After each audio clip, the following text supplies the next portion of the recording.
For this video we'll have a look at adding handwriting lines and maths grids to Smart Notebook. So as you can see, we've got a Smart Notebook page there and it's blank, and we want to put either a grid in there for maths or some handwriting lines. To do this, we go to the Galleries tab on the left. We can find what we're looking for by typing in a single search term. So if we click in type search terms here and type in line and click search,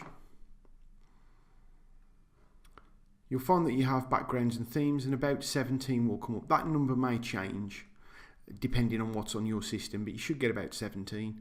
Click on the little arrow to open it up, and as you can see, as we scroll down, you'll find different grids, paper lines, logarithmic charts, those sort of things.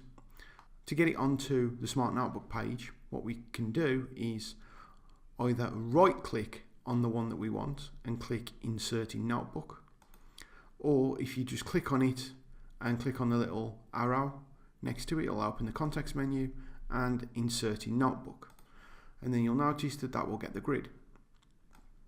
If we go down and pick one of the other ones, so Handwriting Worksheet, I'll right click Insert in Notebook, and you've even got things like line paper, so it looks like a notebook if you wanted to. And that's how we put grids and handwriting lines into Smart Notebook.